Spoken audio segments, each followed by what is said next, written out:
الحمدللہ رب العالمین بسم اللہ الرحمن الرحیم قل لا اسألکم علیہ اجرا الا المودۃ فی القربى صدق اللہ العظیم الصلاۃ والسلام علیک یا رسول اللہ وعلی آلک و اصحابک یا سیدی یا حبیب اللہ۔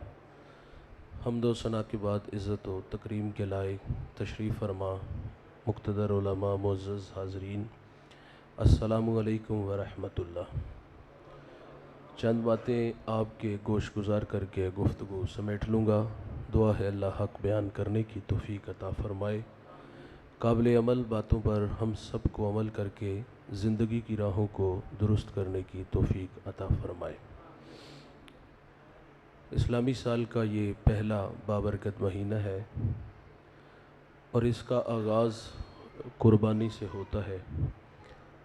اسلامی سال کا آخر بھی قربانی پہ ختم ہوتا ہے، قربانی سے شروع ہو کے قربانی پہ ختم ہو جاتا ہے۔ غریب و سادہ و رنگی ہے داستان حرم، نہایت اس کی حسین ابتدا ہے اسماعیل۔ اس ماہ کی 10 تاریخ کو نواسۂ رسول نے اپنی جان دے کے اسلام کی آبرو بچائی، دشت نینوا کو میدان کربلا بنا دیا۔ ہم حضرت امام علی مقام رضی اللہ تعالیٰ عنہ کا اسوہ آپ کے سامنے رکھیں گے اور اللہ ہمیں ان کے اسوہ پر عمل کی توفیق عطا فرمائے۔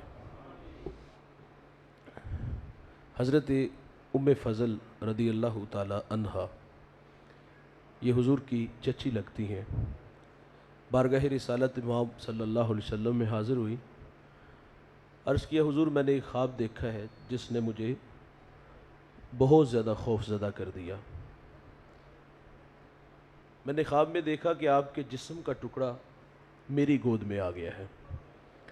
تو حضور فرماتے چچی یہ خواب بڑی مبارک ہے، ان قریب اللہ میری بیٹی فاطمہ کو ایک بیٹا عطا فرمائے گا اور وہ آپ کی گود میں آئے گا۔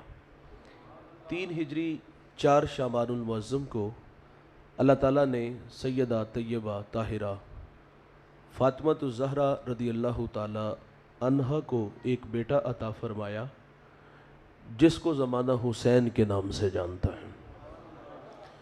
آپ کی ولادت ہوئی تو سفید کپڑے میں لپیٹ کر کے حضور کی خدمت میں پیش کیا گیا، تو میرے نبی نے دائیں کان میں اذان پڑھی، بائیں میں اقامت کہی اور پھر اپنا لعاب حسین ابن علی کے منہ میں رکھ دیا۔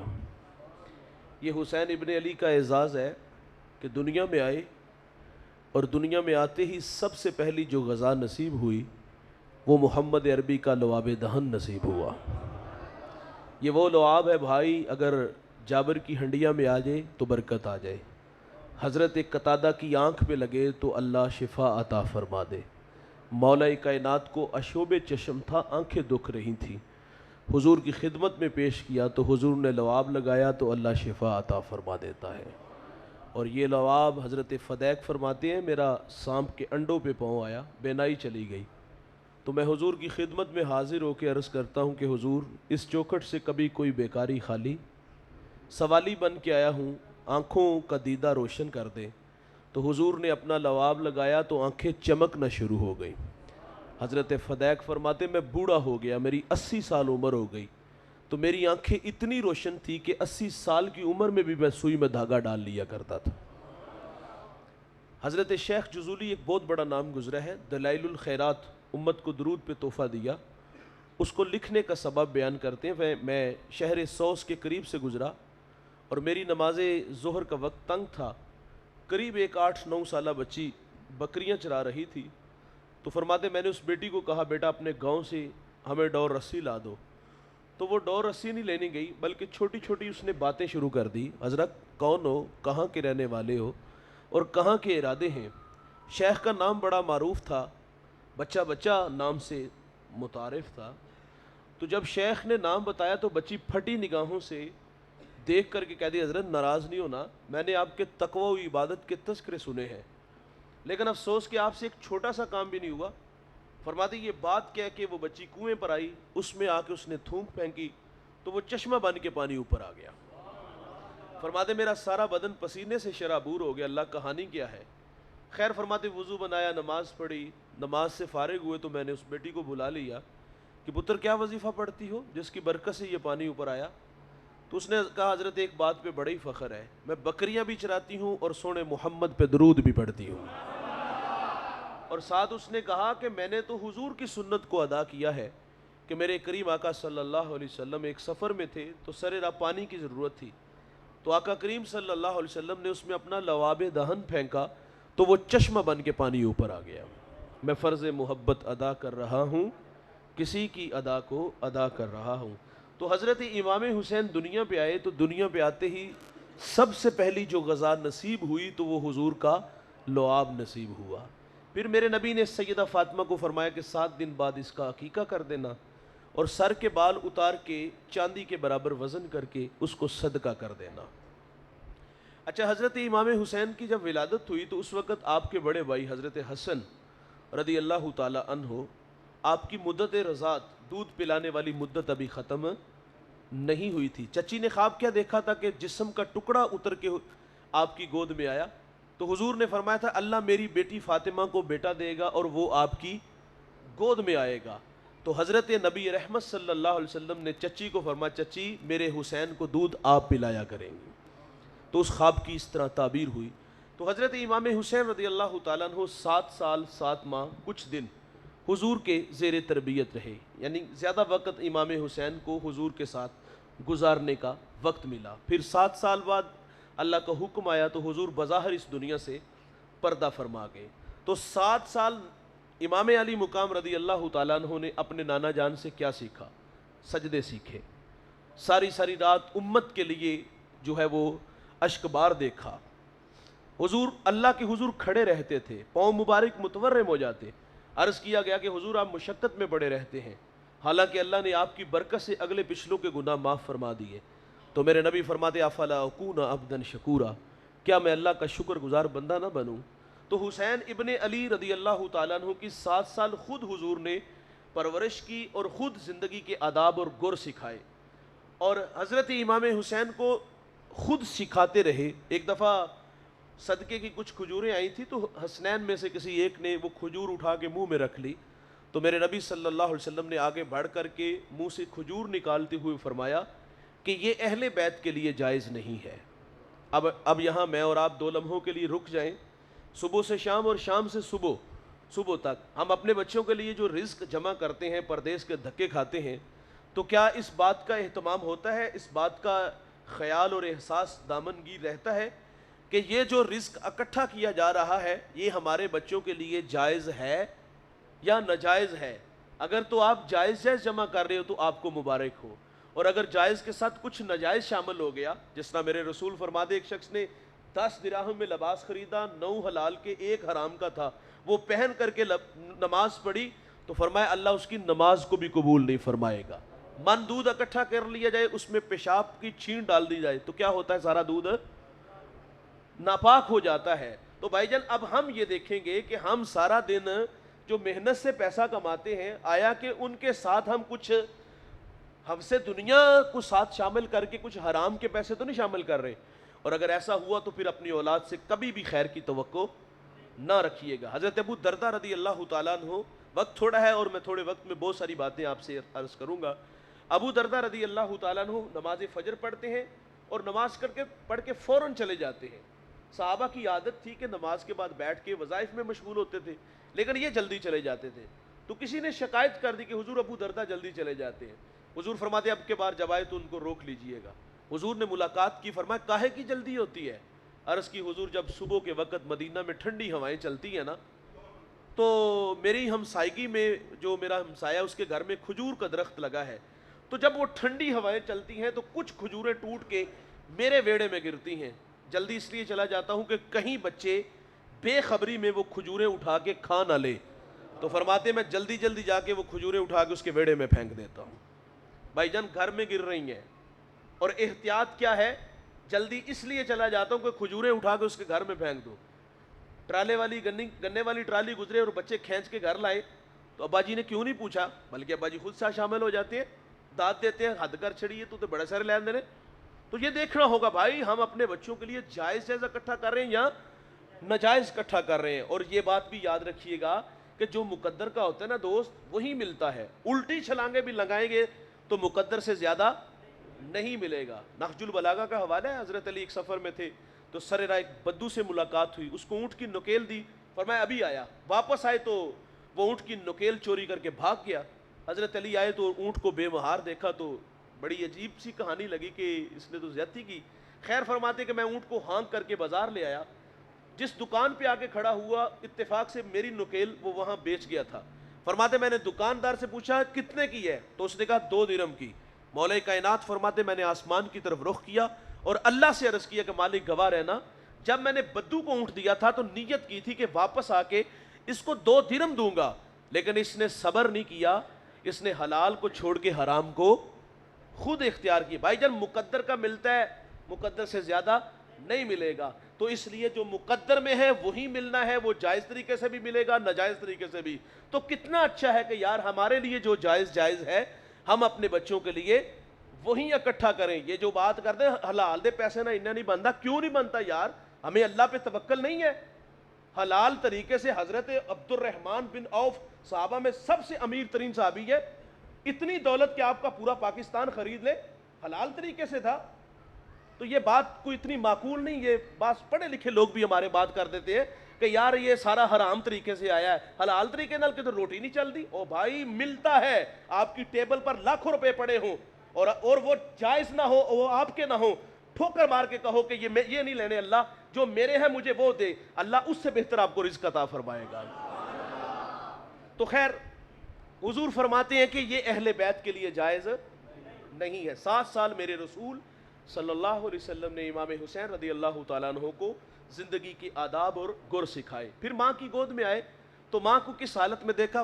نانا جان تو سجدوں میں تھے, امت کا پیار دیکھا اور یہ بہاریں دیکھی. اور ماں کی کیفیت کیا تھی؟ سیدہ فاطمہ رضی اللہ تعالیٰ عنہ ساری رات اللہ کے حضور کھڑی رہتی ہیں, سجدوں میں گزار دیتی ہیں. ایک دن عرض کرتی اللہ تیری راتیں کتنی مختصر ہیں, رات بیت جاتی ہے ذوق بندگی نہیں پورا ہوتا, اللہ فاطمہ کو ایک رات دے دے تجھے جی بھر کے سجدے تو کر لوں. حضرت امام حسین نے ماں کو سجدوں میں دیکھا. اور آپ کے والد گرامی کی کیفیت کیا تھی؟ کسی نے حضرت علی سے پوچھا جس کی عبادت کرتے ہو کبھی دیکھا ہے؟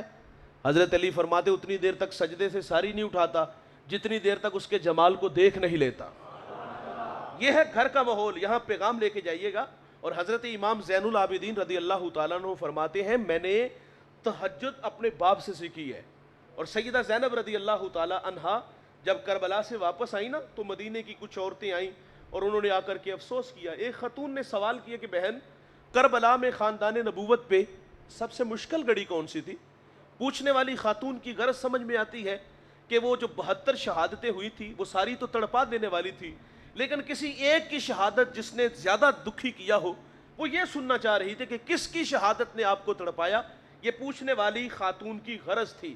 کیا حضرت زینب نے علی اکبر کی شہادت کا تذکرہ کیا کہ 18-19 سال کا جوان میدان میں اترا اور گاجر مولی کی طرح دشمن کو کاٹ رہا ہے اور 3 دن کی پیاس ہے, پھر واپس ہے میں آتا ہے اور اپنے ابا جان کو کہتا ہے ابا 2 گھونٹ پانی دے دو, نصیب ہو جائے تو دیکھیے گا آپ کا بیٹا کس طرح دشمن کو لتاڑتا ہے. امام اپنی خشک زبان اپنے بیٹے کے منہ میں رکھتے ہیں, تراوٹ آتی, علی اکبر میدان میں اترتے ہیں اور پھر ظالم دشمن چال بدل لیتا ہے. چاروں طرف سے امام کے بیٹے کو گھیر لیا گیا, دور سے پتھر مارے گئے, دور سے تیر برسائے گئے اور زخم اتنے علی اکبر کے چہرے پر, جسم پر, لبوں پر, ہونٹوں پر, جو ہے وہ رخسار پر, گردن پر بھی لگے ہوں گے. اور جب زخموں سے چور چور ہو کے زمین کی طرف آئے تو دشمن آگے بڑھ کر کے جو ہے وہ تلوار سے پے در پے وار کرتا ہے اور حسین کے بیٹے کو شہید کر دیتا ہے. اور جب گھوڑے سے زمین کی طرف آئے تو حسین کا بیٹا کہتا ہے ابا جان مجھے سنبھالیے گا.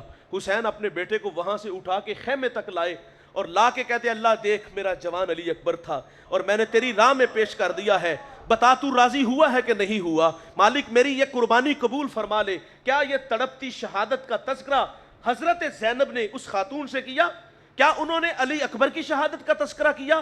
ننھا معصوم جس کے حلق میں 2 شاخہ تیر لگا, تھوڑا سا خون نکلا, باپ بیٹے کا خون لے کے آسمان کی طرف اڑا کے کہتے ہیں اللہ یہ ننھا پھول بھی اپنی بارگاہ میں قبول فرما لے. کیا سیدہ زینب نے اس موقع پر, کیا حضرت قاسم جن کی عمر 9 سال تھی چھوٹی سی تلوار لے کے میدان میں اترتا ہے، 2 منٹ کے بعد اس بیٹے کو بھی شہید کر دیا جاتا ہے، ہاتھوں میں اٹھا کے اس بیٹے کو خیمے تک لاتے ہیں اور کہتے ہیں مالک میرا یہ پتر بھی قبول فرما لے۔ کیا سیدہ زینب نے حضرت عباس کے کٹے ہوئے بازوؤں کا تذکرہ کیا؟ کیا حضرت زینب نے اپنے بھائی امام علی مقام کا تذکرہ کیا کہ جب میرے بھائی کو ظالموں نے تیر تلواریں نیزے سارے جسم میں پیوست کر دیے اور میرا بھائی گھوڑے سے زمین کی طرف آیا، پیشانی سجدے میں رکھ کے کہتا ہے اللہ تیری تقدیر پہ راضی ہوں، بتا تو راضی ہوا ہے کہ نہیں ہوا؟ کیا سیدہ زینب نے یہ تذکرے کیے؟ بھائی جان کربلا کی بڑی اوکھی گھڑی کہ بھائی بچھڑ گیا، کربلا کی اوکھی گھڑی کہ علی اکبر بچھڑ گیا، کربلا کی مشکل گھڑی علی اصغر جدا ہو گئے، کربلا کی مشکل گھڑی اور بھائی حضرت قاسم کو جو ہے وہ شہید کر دیا گیا، کربلا کی اوکھی گھڑی کہ شہداء کی لاشوں پہ گھوڑے دوڑائے گئے، اور بھائی پردہ دار عورتوں کی جو ہے وہ پردہ داری پہ حملے کیے گئے۔ کیا مشکل ترین گھڑی تھی، لیکن سیدہ زینب نے اس خاتون کو علی اکبر کی، علی اصغر کی، حضرت قاسم کی، حضرت امام حسین کا تذکرہ اپنی جگہ پہ کیا ہوگا، لیکن جو اوکھی گھڑی پوچھی تھی تو سیدہ زینب نے کیا کہا تھا؟ آپ فرما دی خاندان نبوت پہ کربلا میں سب سے مشکل گھڑی وہ تھی کہ جب ہم رات کو شہداء کی لاشیں اکٹھی کر رہے تھے تو آپ فرماتی ہماری نماز مغرب میں تھوڑی سی تاخیر ہو گئی تھی۔ تاخیر ہوئی ہے بھائی، تاخیر ہوئی ہے، تاخیر ہوئی ہے، قضا نہیں ہوئی، تاخیر ہوئی ہے۔ 72 لاشیں ہیں بھائی، قضا نہیں ہوئی، تاخیر ہوئی۔ میں اور آپ دیکھیں ہماری نمازوں میں کیا کبھی کبھی تاخیر ہوتی ہے، اور تاخیر اس صورت میں ہوئی کہ 72 لاشیں اٹھا رہے ہیں، اس صورت میں نہیں بھائی کہ سب کچھ اپنے معمول سے زندگی گزر رہی، نہ، امتحان کتنا بڑا ہے۔ نماز میں تاخیر ہے، قضا نہیں۔ ہم سب اپنی زندگیوں کو بغور دیکھیں، کیا ہماری نمازیں قضا ہوتی ہیں یا کبھی کبھی تاخیر ہوتی ہے؟ اور تاخیر ہونے کی وجہ کیا اتنی بڑی کہ بیٹے کا لاشا گھر میں، معذرت سے ایک مثال سے عرض کر رہا ہوں، گھر میں کوئی بڑا امتحان آ گیا اس لیے کہ تاخیر ہوئی؟ ویسے ہی بھائی ہماری نمازیں میں تو پرواہ ہی نہیں ہوتی، ہم تو بعض اوقات لوگ بڑے فخر سے بات سناتے ہیں، اور بھائی عید ہی لازمی پڑی دی ہے، اور میں اور آپ اپنی نمازوں کا حساب لگائیں تو ٹائم ہی نہیں لگے گا دوست۔ ہاں ابھی حساب لگا کے بتا دیں گے ہم نے زندگی میں نمازیں پڑھی کتنی ہیں۔ کسی کے پاس صرف ایک عید ہوگی، کسی کے پاس جمعہ ہوگا، اور کسی کے پاس صرف فجر کی نماز ہوگی۔ کیا فجر کی نماز فرض ہے؟ کیا صرف ایک جمعہ کافی ہے؟ کیا عید کی نماز ہمارے لیے کافی ہے؟ جن کے نام پہ آج جمع ہوئے ہو یار، ان کی تو کبھی تہجد بھی قضا نہیں ہوئی تھی، ان کی کبھی تہجد بھی قضا نہیں ہوئی تھی۔ ایک گھر میں 8 افراد ہیں، سب پہ نماز فرض ہے، کتنے لوگ آتے ہیں مسجد میں؟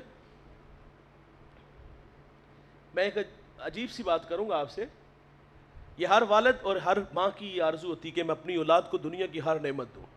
آپ کے گھر میں، آپ کے گاؤں میں جو خوشحال گھر ہیں، اچھی گاڑی بھی دی ہوگی اپنے بچوں کو، اگر کوئی خوشحال نہیں بھی ہے تو یہ ہر والدین کی آرزو ہے کہ میں اپنے بچوں کو اچھی گاڑی دوں، اچھا بنگلہ دوں، اچھا لباس دوں۔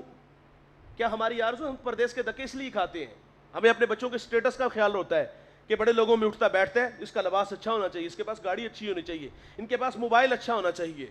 میرا ایک چھوٹا سا سوال ہے یار، ہم نے گاڑی بھی دی، ہم نے 5 کروڑ کا گھر بھی دیا، ہم نے 2-2.5 لاکھ کا موبائل بھی لے کے دیا، اور ہر بیٹے بیٹی کے پاس الگ الگ تھا۔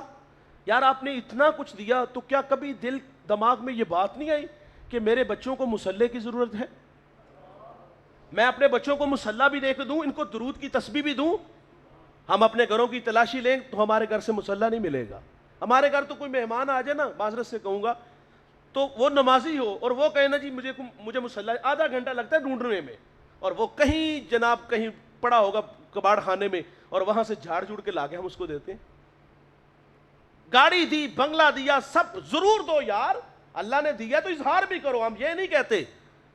اور خدا نے اتنا کچھ دیا، اتنا کچھ جس نے دیا اس کو سجدہ بھی نہ کیا، اس کا شکر بھی ادا نہ کیا، اس کے حضور پیشانی بھی نہ جھکائی۔ کربلا کے جو شہداء تھے، کربلا میں جو بچے ہوئے لوگ تھے، وہ کیا کہتے ہیں ہمارے اوپر مشکل گھڑی کون سی تھی؟ ہماری نماز مغرب میں تھوڑی سی تاخیر ہوئی، قضا نہیں ہوئی۔ تو یہ امام حسین رضی اللہ تعالیٰ عنہ نے اپنے